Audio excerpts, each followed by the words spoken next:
that there isn't an actual crisis of epic proportions. A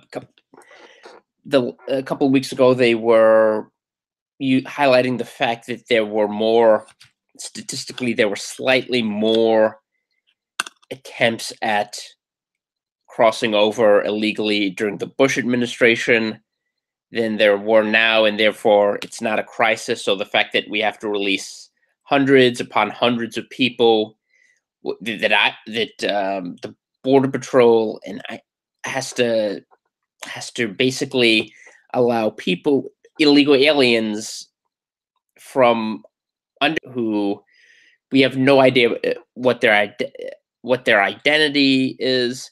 The fact that we have to release these people into America, thousands of them, is not really a problem, because it's not quite as disastrous as it was during the nadir of the Bush administration, right before he was proposed, right before his amnesty plan went up in smoke.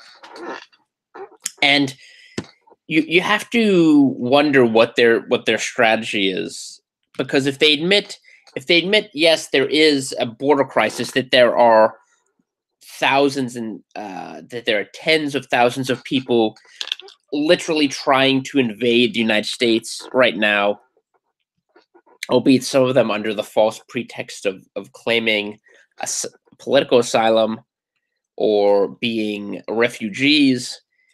If they admit that, then it would require a response, and the response is basically to pretend that these people who are coming here illegally and are invading, that they're entitled to the same rights and benefits as American citizens.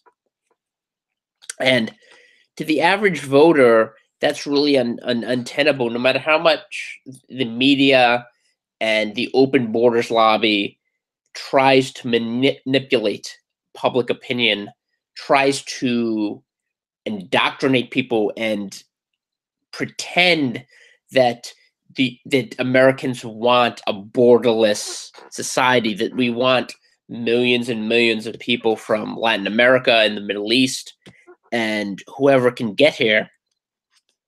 So predominantly, I think the ones in these caravans, this latest fourth caravan, you have a lot of Cubans, and as well as, of course, Central Americans. But the Democrat slash left slash open borders corporate class approach to this is to pretend that America wants these millions and millions of people and wants our country to be dramatically transformed in the future. And that's simply not the case. They're living in a bubble there. And the perfect illustration of this is the headline, the shock headline. I believe this was the Wall Street Journal, but it was republished and broadcast widely. The headline that if Trump decides to close the border, we'll be without avocados within 2 weeks. Within 2 weeks, we'll be avocado-less. People will perish on the street because they can't have their avocado toast. Millennials and New Yorkers.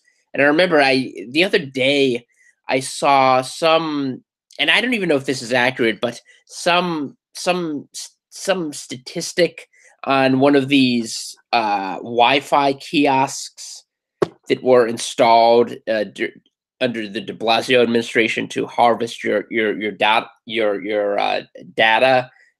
to invade your privacy.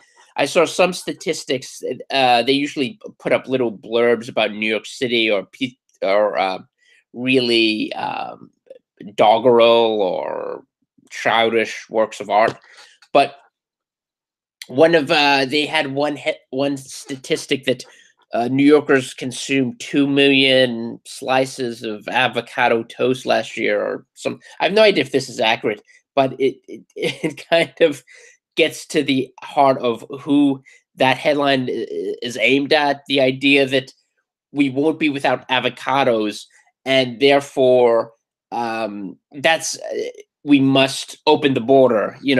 The erasure of our society, of our civilization, is worth eating avocados. Now, don't get me wrong, avocados are great. I'm not a particular fruit.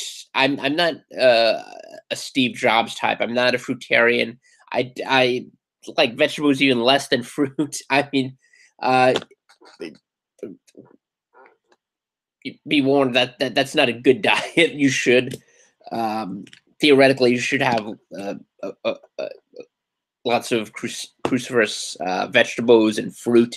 It's supposedly good. I mean, that's the type of diet healthy people eat.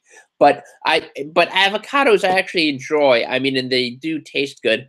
But if you told me that I could never eat a single avocado, I couldn't have one avocado for the rest of my life, but 14 million illegal aliens in this country would be deported or would voluntarily depart, I would take that in a heartbeat. Even a third of that group of 5 million. If you told me 5 million illegal aliens would leave and never return, uh, but in exchange I would have to forswear avocados, I would take that deal, and I'm sure 3/4 of the American population would take that deal. But the people who run America's newsrooms, the editors of the Washington Post and the Wall Street Journal and the New York Times, to them, this is an unconscionable decision because they're insulated for the most part from the worst effects of mass third world immigration and prolific illegal immigration. They're insulated from the worst parts of this unholy deal, this arrangement that we've made. But most people would sign on to that deal. Forget avocados, even throw in what else? Avocados. Get rid of avocados. Throw in kale. I think kale is pretty decent for a vegetable. It's not that terrible, despite its bad reputation. But if you said get rid of kale for the rest of your life, you can't eat a single dish of kale, and yet not even 15 million, say 5 million or 7 million illegal aliens would be gone. I would take that in a heartbeat, and I think most Americans would. But there's this disconnect between the people who run the country, and in the Democratic case, aspire to run the country, and actual Americans, and that's the divide.